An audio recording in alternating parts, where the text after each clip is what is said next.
como este pasaje está abierto, siempre está abierto para seguir viajando, vamos a empezar a recorrer el mundo y para eso nos vamos a ir a México. En México vamos a hablar esta vez acerca de necroturismo y sobre la empresa Viajes Tucán Tours, que hace tours por toda la península de Yucatán, y para eso tenemos con nosotros a Daniel Escobedo, que es el guía y gerente de ventas de esta agencia. Daniel, ¿cómo estás? Te saludamos desde Pasaje Abierto. Hola, hola, ¿cómo estás? Qué gusto. La verdad que es un placer tenerte con nosotros, siempre es un placer también viajar a México, bueno, ahora también con un turismo bastante particular, pero antes de ingresar a lo que es el necroturismo, para que me cuentes cuál es la relación que tienes con él y bueno, y por supuesto cómo se da el necroturismo en México, quiero que me cuentes acerca de la agencia Viajes Tucán, cómo surge, dónde opera y bueno, cuáles son los objetivos de esta agencia. Bueno, pues prácticamente la agencia ya lleva aproximadamente unos 20 años que se creó. Inicia como una empresa familiar en sí misma y fue creciendo poco a poco. La idea pues es muy particular, ¿no? Además de que pues obviamente es dar a conocer y poder brindar las mejores experiencias para los viajeros, pues al mismo tiempo nuestra idea es poder apoyar en la parte cultural, poder mantener las costumbres, tradiciones y pues poder mantenerlas lo más naturales posibles, sin ninguna variación ni nada, sino mostrar específicamente lo que en realidad pasa o lo que en realidad sucede en México y cómo lo podemos ver, ¿no? Que no haya ningún maquillaje con respecto a ello. Bien, ¿y cómo están operando hoy en día? ¿Cómo se organizan los grupos? Sabemos que ha habido también una modificación tanto en la oferta como en la demanda por este contexto actual. Y bueno, contanos un poco acerca de cómo ha sido también esa movilización, que me imagino que ha involucrado diferentes recursos y por supuesto ustedes pensarlo también de una forma distinta. Claro, en el caso de la pandemia, nosotros pues obviamente sí nos afectó como a toda América. Sin embargo, debo de comentar esto. Gracias la mayoría de los empresarios de aquí de la zona, muchos de ellos se previeron, estuvimos en continua preparación durante el tiempo de la pandemia y se crearon muchos protocolos, se crearon muchísimos protocolos específicos para cada tipo de turismo que se lleva a cabo, pero al mismo tiempo se hizo una concientización, estuvo trabajando mucho con la población, de tal manera que, por ejemplo, ahorita nosotros en México manejamos un semáforo, tenemos rojo, naranja, amarillo y verde. Por ejemplo, yo en la base donde estoy aquí en Campeche, estamos en verde, ya llevamos varias semanas en verde y continuamos con mínimos de contagio. O sea, tenemos, por ejemplo, aquí tenemos 13 municipios, de los cuales el que más tiene 20 casos activos. Son 4 nada más que tienen casos activos y el resto están completamente libres de COVID.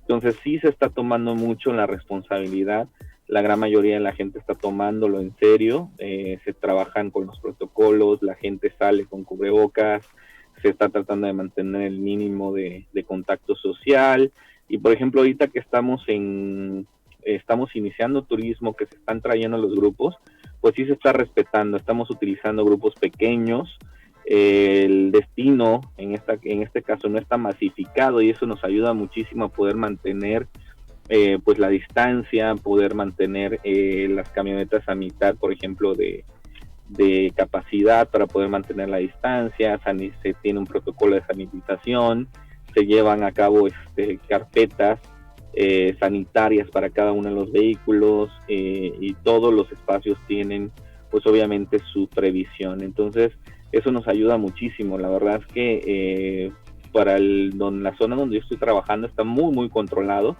y se ha trabajado muy muy bien tanto del sector público como el privado. Sin embargo, debo de reconocer que la mayoría de los empresarios sí tomaron su papel y empezaron a incluso adelantarse a los tiempos, de tal manera que cuando llega el gobierno, pues ya estaban prácticamente todos los protocolos armados y ya estamos ya listos para iniciar. Bien, bueno, para tenerlo en cuenta también, que siempre es por ahí una preocupación, sobre todo alguien que no conoce el lugar, que no conoce el país. Bueno, también en general hay una incertidumbre generalizada en relación a cómo hacer turismo, cómo salir de los países, y bueno, que vos hables de esto también da cierta tranquilidad para las personas que nos estén escuchando. Hemos visto que en su página web, que está muy bien hecha por otro lado, tienen bueno, diferentes tours que ofrecen. Y bueno, tienen también que ver con esto, con la cultura mexicana, pero también con la historia. Uno que particularmente me llamó la atención era lo de El Reinado de Caán, que bueno, quiero que lo describas un poco de qué se trata, y también en el marco ese hablanos de cómo funcionan ustedes al momento de ofrecer un servicio, qué es lo que incluye, cuánto suelen demorar, cuántas personas están incluidas en él. Claro, mira, el Reinado de Can, de hecho, lo que hace es y llevarnos a distintos sitios en medio de una de las reservas más importantes, que es la Reserva de la Biosfera de Calakmul. El sitio es patrimonio mixto de la humanidad, porque es patrimonio cultural de la humanidad. La zona arqueológica de Calakmul es una de las ciudades más importantes del clásico maya, prácticamente entre el 300 al 900 después de Cristo. Hubo un gran dominio de grandes ciudades mayas, dentro de las cuales estuvieron ciudades como Tikal en Guatemala, Palenque en el estado de Chiapas aquí en México y Calakmul en Campeche, ¿no? Entonces, la idea es poder recorrer toda esa zona, que además de arqueología tenemos muchísima naturaleza. El primer día prácticamente lo que hacemos es recorrer 3 zonas arqueológicas muy interesantes, que son Chicagná, Becán e Ixpujil, que son zonas, Becán es grande, Chicagná formaba parte de Becán, sin embargo es un estilo muy interesante que es el estilo Chenes, que se le conoce por los especialistas en cultura maya como el barroco maya, porque prácticamente son edificios muy, digámoslo así, todo lo que es el edificio son edificios alargados con 3 crujías de construcción, y la parte central está llena de barrocos de piedra con estuco policromado que formaban mascarones con sus fauces abiertas que representan específicamente en el mundo maya la entrada al inframundo, ¿no? Se recorre igual otro estilo que es Río Beco, nos vemos Ixpujil. Becán pues es prácticamente una combinación de estilos. Se queda a dormir en medio de la selva, en medio de un hotel en medio de la selva, etcétera, y al otro día visitamos Calakmul, que tiene mucho que ver el tamaño, las dimensiones, la historia, pero además pues tenemos un contacto muy directo con la naturaleza. Estamos hablando de que vemos animales, que es muy común de repente estar en el camino en medio de una plaza y que se nos crucen muchísimos tucanes, picos de canoa, o que se nos crucen, por ejemplo, zorros plateados o monos arañas, monos aulladores. Es un contacto muy cercano con la naturaleza. Y el mismo día visitamos igual Becán, ¿no? Entonces, normalmente manejamos grupos pequeños, estamos hablando de un grupo de entre 5 a 7 personas, lo que manejamos para ese tipo de recorridos. Primero, por la pandemia, llevamos una camioneta grande para poder guardar la distancia, etcétera. Y segundo, porque igual para el tipo de turismo de naturaleza, pues además de que hacemos arqueología, pues vemos observación de distintas especies, pues sí es lo más conveniente es llevar grupos pequeños. Bien, bueno, para tenerlo en cuenta. Y bueno, esto también de recorrer muy cerca de la naturaleza, creemos que también es un turismo que se ha potenciado. Si ya era muy requerido antes de la pandemia, ahora se está reafirmando cada vez más, porque las personas también creo que sienten más seguridad haciendo este tipo de turismo al aire libre. Bueno, como una derivación, el turismo de aventura también. Miguel Colorado y el Tour de los Cenotes. ¿De qué se trata y cómo es este recorrido? Bueno, el de Miguel Colorado prácticamente son, en la península de Yucatán tenemos varios cenotes, hay 2 tipos, tanto abiertos como cerrados, y en el caso de Miguel Colorado pues tenemos varios cenotes, que la gran mayoría son abiertos. Este es más para aventura, de hecho ahí podemos hacer senderismo, interpretativo, podemos ver observación de especies, se puede hacer bicicleta de montaña, hay una tirolesa que está 80 metros sobre el cenote que va de ida y de vuelta, prácticamente son 560 metros aproximadamente entre ida y vuelta. Tenemos observación de flora y fauna, que igual es muy común de repente estar haciendo el recorrido y que se nos crucen los monos, algunos animales, etcétera.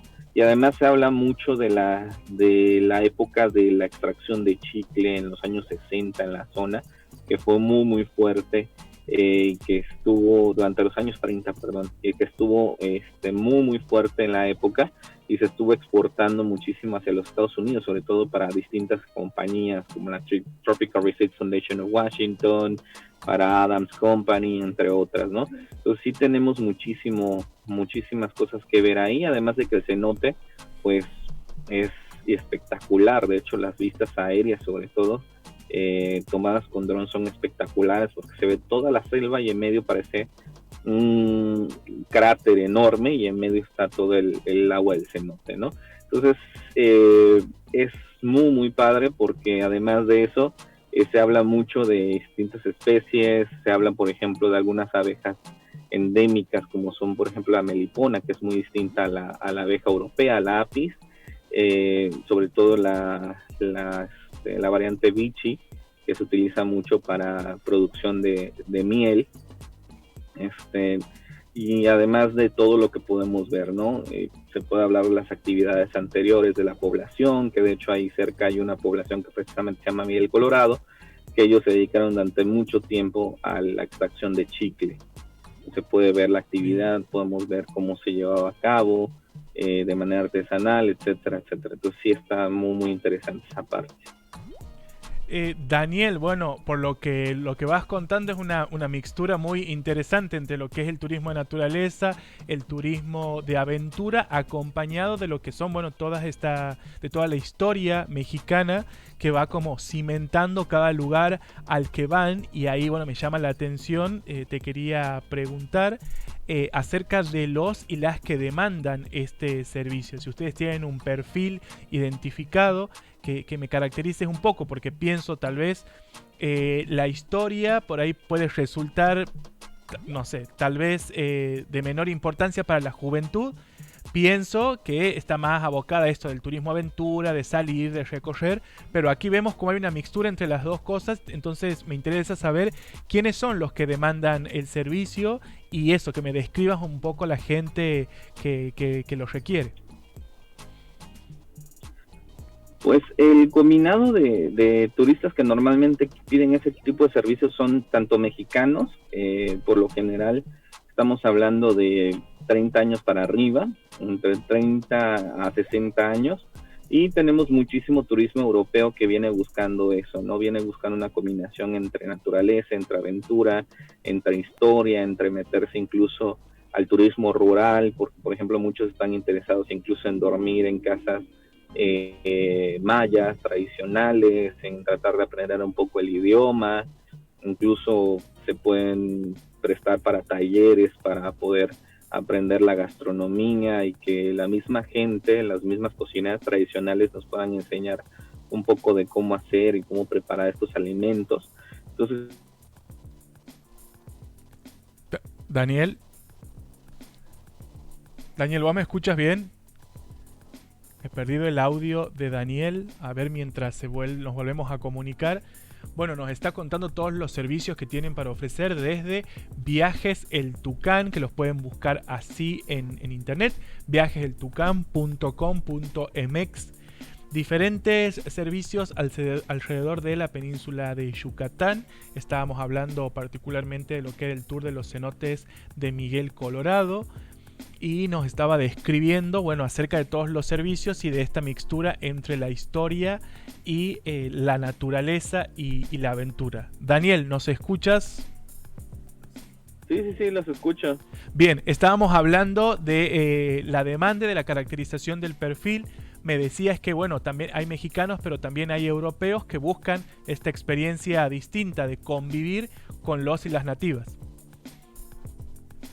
Sí, de hecho ha sido muy, muy interesante ver cuánta gente en realidad está interesada en meterse a esta parte.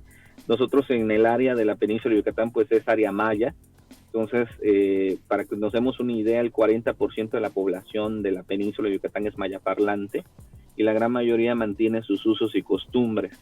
Entonces es muy interesante de repente ver esta mezcla, ¿no? El poder ver y platicar con una persona que nos enseñe un poco del idioma maya, poder ver cómo están platicando entre ellos, cómo incluso hay esa tradición de cocinar, por ejemplo, con las 3 piedras, colocan 3 piedras normalmente y colocan la leña, que es algo muy natural. Sin embargo, eso tiene una carga cosmogónica muy importante. Por ejemplo, cuando nosotros lo podemos cotejar con el Popol Vuh, por ejemplo, que es el libro de los consejos, donde nos habla de las 3 piedras de la creación. O sea, todo tiene un simbolismo, a pesar de que es de uso diario, tiene un simbolismo muy, muy particular, que le resulta a veces muy interesante al viajero de repente llegar, conocer, ver una tradición distinta, un idioma completamente distinto y de repente poder ver y entender cómo se dan este intercambio, cómo hay un cruce ahí entre lo no normal, lo natural y la cosmogonía de las, por ejemplo, los antiguos pobladores de la península de Yucatán. Entonces, sí hay una relación muy interesante y esto de repente cuando tú hablas, por ejemplo, y hablas de estos simbolismos que están presentes a lo largo de toda la región, pues empiezas a darte cuenta y a ver a través de los ojos de la cultura qué tantas cosas tenemos enfrente, qué tantas cosas podemos descubrir, ¿no? Bien, bueno, te lo preguntaba justamente por eso, porque hemos notado en las diferentes entrevistas que la demanda del turismo interno y externo tiene, bueno, sus diferencias y justamente creo que hay una coincidencia en esto de que el que viene de afuera busca tal vez por ahí una experiencia más intensa, de pasar más tiempo en el lugar, esto que nos contabas vos de convivir un poco más con las comunidades nativas, justamente marcando, bueno, esta distancia cultural que tal vez existe en este caso con los europeos. En ese sentido, te pregunto dos cosas. ¿Los europeos extranjeros están entrando a México? ¿Ustedes ya han podido prestarles servicios a alguno? ¿Cómo está haciendo? Y por el tema de las reservas, ¿con cuánto tiempo de anticipación lo tienen que hacer? ¿Cuál es la recomendación? Y bueno, es a través de la página, me imagino, si tienen algún otro medio. Pues mira, las reservas se pueden hacer a través de la página o a través de los correos. En este caso, el de ventas es daniel@viajeseltucán.com.mx. Tenemos normalmente una reservación de una semana previa para poder checar todos los protocolos y poder ver en este caso cuál es la ocupación, etcétera, y qué tanta disponibilidad tenemos de los distintos destinos. Y en este caso sí hemos tenido turistas extranjeros, para serte honesto. Ahorita no hemos recibido en este momento turismo europeo, pero sí hemos estado recibiendo, por ejemplo, de Estados Unidos, hemos estado recibiendo de Centroamérica igual, y de Sudamérica. Son los que han estado viajando, así como el turismo aquí de mexicano. Y hasta el momento no hemos tenido problemas. La verdad es que se mantienen los protocolos en todo momento. México no tiene cerradas sus fronteras, así que se puede viajar libremente. Sin embargo, hay que cumplir con todos los protocolos, con los exámenes que nos piden desde el aeropuerto, al momento de llegar al hotel, al momento de salir, al momento de abordar. Los recorridos siempre hay protocolos que tienen que ver con la toma de temperatura, con el uso continuo del cubrebocas, con la desinfección, etcétera, etcétera, etcétera. Entonces, sí hay que cumplir con todos estos protocolos. Incluso hay algunos que han estado pidiendo en algunos momentos, algunos países que han estado pidiendo pruebas de COVID. Normalmente lo que se hacen son unos cuestionarios para ver, etcétera, y ver si no hay síntomas. Pero a pesar de todo esto, durante todo el viaje, y una de las cosas que se mantienen, a pesar de que nosotros, por ejemplo, en el caso de la región donde yo me encuentro, estamos en verde, se siguen manteniendo todos los protocolos de seguridad. ¿Por qué? Porque al final de cuentas, pues es seguridad para el viajero y seguridad igual para los residentes. Y en el caso de nosotros que estamos en continuo contacto con los visitantes, por ejemplo, nosotros estamos en una continua revisión. Cuando entramos, cuando salimos, se toma de temperatura, tenemos que seguir todos los protocolos, pero además nosotros estamos haciendo pruebas COVID cada 15 días. Esto para seguridad obviamente de nuestros visitantes, ¿no? Que el guía que esté en contacto, pues que tenga una certeza de que no va a estar o no va a estar infectado, no va a estar contagiado y van a poder manejarse. Sin embargo, durante todo el recorrido el guía siempre va a tener, pues obviamente los lentes de seguridad, va a tener todo el tiempo su cubrebocas, todo el tiempo va a mantener o va a estar viendo que se mantenga la distancia, etcétera, etcétera. Y aparte se ha estado haciendo un trabajo en conjunto entre las operadoras, entre los hoteles, entre los restaurantes y todos los servidores para mantener siempre estos protocolos y esta cadena de seguridad que se está llevando a cabo. Bien, Daniel, bueno, la nueva normalidad turística, no escapársele al COVID, porque no podemos, pero justamente convivir con él y de la mayor seguridad, con la mayor seguridad posible, y las medidas que ustedes establecen y que está estableciendo el gobierno mexicano en general, bueno, son bastante seguras, bastante certeras y van a poder contener con esto la pandemia, bueno, hasta la llegada de la vacuna, que es lo que todos y todas estamos esperando. Ayer justamente hablábamos con Chile y hablábamos del turismo oscuro y del turismo cementerial. Nos contaba, bueno, acerca de cómo funciona este turismo en Chile y nos decía que apenas empieza a desarrollarse hace algunos años, pero que hay algunos destinos, algunos países que tienen mucha más presencia alrededor del mundo y que se los busca también justamente por el desarrollo que han logrado hacer hacia adentro, y nombraba entre esos países a Gran Bretaña y a México. Quiero que vos abordes el tema acerca del necroturismo en México, y me imagino que tiene una profunda relación con lo que es, bueno, toda la cultura precolombina, después con la llegada de los españoles, el Día de los Muertos y la festividad que tan famosa es alrededor del mundo. ¿Qué lugar ocupa el necroturismo en México? Y bueno, ¿cuáles son las rutas más demandadas? Pues mira, en el caso de México es algo muy particular porque la verdad es que la muerte juega un papel muy importante. De hecho, para nosotros más que necroturismo es turismo cultural. Y esa es una línea que todavía es muy difícil de poder marcar aquí en México, porque por ejemplo el culto a la muerte, las festividades, la visita a los cementerios, pues obviamente es algo que para nosotros es cultura. Digo, incluso últimamente con algunas películas que salieron, por ejemplo, como la de Coco, por ejemplo, que nos habla de la tradición del Día de Muertos de Michoacán, por ejemplo, que es algo muy uno de los más recurridos o uno de los más famosos. Cuando ves todo el arte que le ponen a los cementerios, el Día de Muertos con las velas, las comidas, los platillos, pues prácticamente es parte de la tradición, ¿no? Para nosotros la muerte, por ejemplo, es parte muy fundamental de toda esta tradición, de toda esta cultura que tiene que ver con convivir con los muertos, con mantenerlos vivos. Incluso se hacen desfiles, por ejemplo en la Ciudad de México, con las famosas Catrinas, que ahí vemos las imágenes cómo se van pintando, cómo hacen desfiles, etcétera, todo el colorido. Todo esto tiene mucho que ver porque para nosotros la muerte no es algo que podríamos decir sea algo que pues obviamente lleva tristeza, pero nosotros la celebramos con colores, con comida, con luces, con fiesta, con música, con baile. Todo eso tiene mucho que ver, ¿no? Y cada una de las regiones que componen a México lo festeja. Digo, una de las cosas que sí tenemos en común es que todos celebramos a la muerte, pero cada uno desde su punto de vista muy particular, ¿no? En el caso de nosotros, aquí en la península, tenemos algo muy distinto a lo que normalmente vemos en México. Normalmente se festeja como tienes en las imágenes, con todas estas velas, con las catrinas, con las vestimentas, etcétera. Pero en el caso de nosotros tenemos algo muy particular y que llama muchísimo la atención, que es la limpieza de huesos.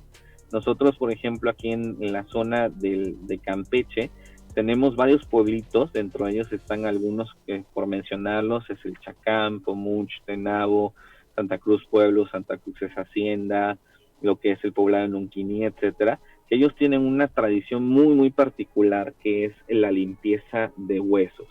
Ellos lo que hacen es, por así decirlo, ellos cuando alguien muere es algo normal, ellos hacen un velorio, entierran a la persona querida, etcétera, pero la diferencia recae entre los 3 a los 5 años cuando se exhuma por primera vez el cuerpo.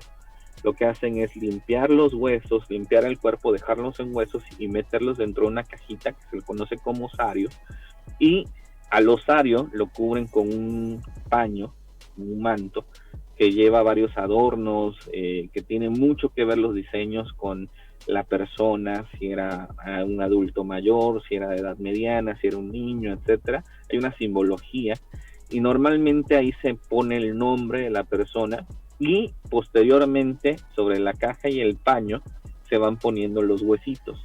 De hecho, es como si la persona estuviera de pie. Y una de las características que tiene es que lo último que se coloca, o lo último que colocan siempre es el cráneo, y el cráneo está viendo hacia afuera de la caja.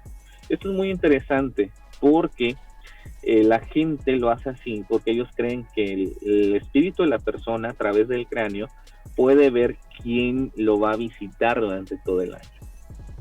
Y para nosotros, en general en México, el Día de Muertos es una mega celebración. ¿Por qué? Porque es la creencia de que las ánimas, los espíritus de las personas que fallecieron regresan o tienen permiso durante algunos días para poder regresar y convivir con nosotros, ¿no? Y en el caso del mundo maya es muy particular porque nosotros no solamente son unos días, sino es todo el mes. Entonces todo el mes tenemos celebraciones, todo el mes tenemos altares donde se les pone la comida que le gustaba a la persona fallecida, etcétera, etcétera, etcétera, ¿no? Ahora, la parte del necroturismo es muy, muy particular porque para nosotros que es una tradición muy específica, la limpieza de huesos, pues es algo muy personal. Por ejemplo, cuando nosotros hablamos, y de hecho era una discusión que se ha tenido, por ejemplo, la otra vez, Andrés Sarmiento, precisamente de Chile, estaba mencionando acerca de que antes, y tiene razón, antes se llamaba turismo negro, querían llamarle turismo negro a todo, ¿no? Sin embargo, es completamente distinto cómo se maneja el turismo negro, cómo se maneja el necroturismo, el turismo cementerial, etcétera, etcétera, etcétera, ¿no? En el caso de nosotros, por ejemplo, el necroturismo mucha gente lo podría ver desde el punto de vista del morbo. Claro. Sin embargo, esta parte no es de morbo, no es turismo negro. Para serte honesto, normalmente cuando la gente viene sí tiene ese sesgo del morbo que provocaría ver cómo la gente está limpiando los huesos, etcétera, etcétera. Sin embargo, todo esto cambia cuando ves la tradición. Para que te des una idea, la otra vez traía un grupo de suizos, eran una familia, eran 5 ellos, y nosotros llegamos al cementerio del pueblito de Pomuch, completamente fuera de la época de la limpieza de huesos. Entonces nos tocó la suerte de que entrando había una persona que estaba limpiando los huesos de su hijo que había fallecido, era el aniversario de la muerte de su hijo, ¿no? Entonces yo llegué y les dije, miren, tenemos suerte, pero yo tengo que preguntarles porque es algo tan personal, tan personal, que pues obviamente nosotros no podemos llegar e interrumpir una ceremonia. Es como si tú estuvieses hablando con alguien que no has visto durante todo un año y vienes e interrumpas, pues es de muy mala idea hacerlo, ¿no? Entonces lo que hacemos nosotros, llegamos, le pregunté al señor, oiga, mire, traigo personas de lejos, etcétera, etcétera, mire, queremos ver la tradición, y él me dijo que sí.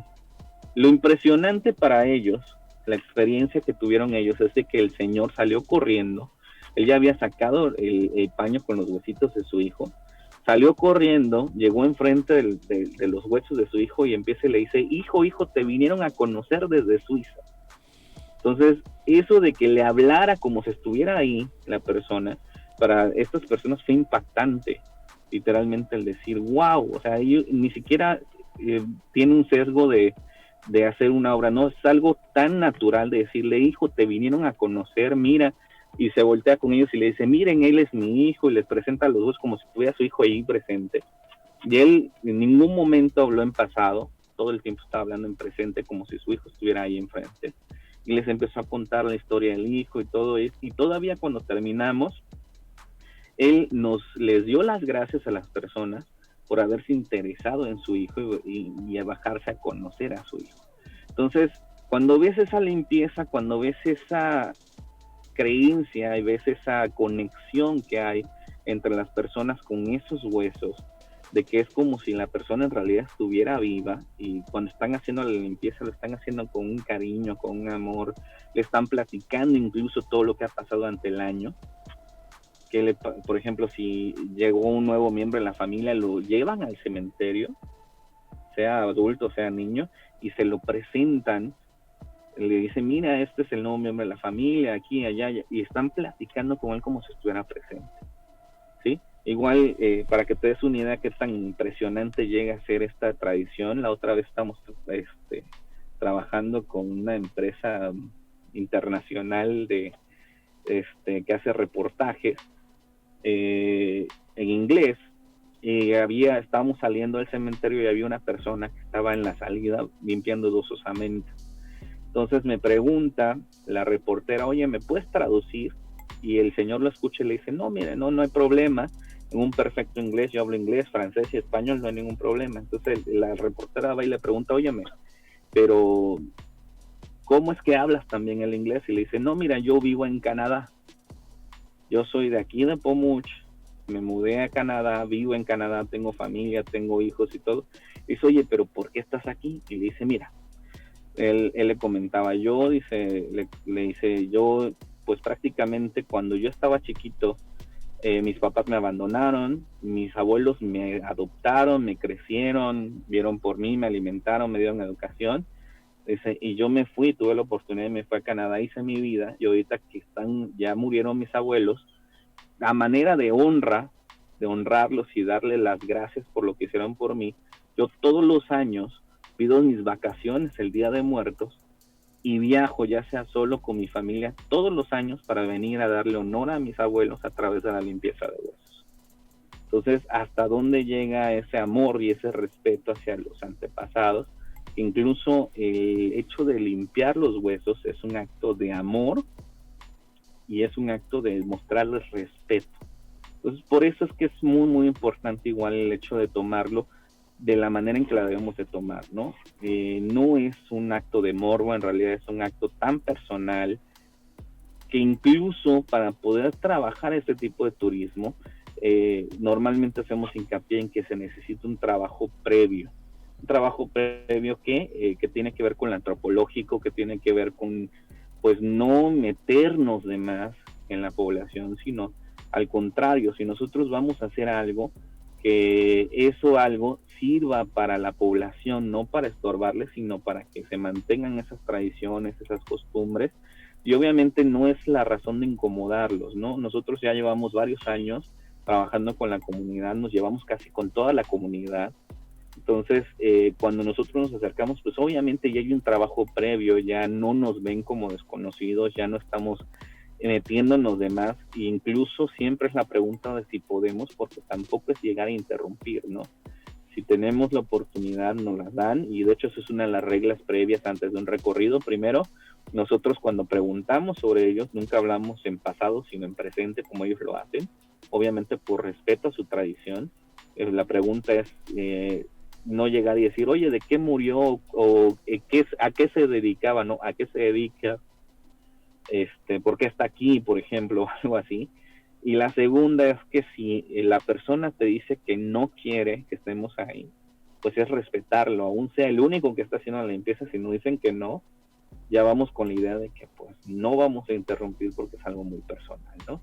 Entonces esa es la parte del trabajo que igual se tiene que hacer. O sea, es un trabajo muy interesante, pero igual se tiene que hacer con responsabilidad. ¿Por qué? Porque estamos entrando a una tradición de un pueblo originario que tiene sus costumbres, sus tradiciones, y la idea no es venir a interrumpirlos, sino al contrario, ser observadores y en determinado punto si vamos a impactar que sea de manera positiva y no negativa. Bien, bueno, estoy muy impresionado con todo lo que has contado. La verdad que había escuchado sobre la limpieza de huesos, no sabía que tenía, bueno, todo ese trasfondo que estás contando. Tampoco sabía que se hacía todo el mes. Bueno, aquí en el mundo es famoso la festividad del Día de los Muertos en esos días, pero estamos viendo ciertas particularidades ahí en la península.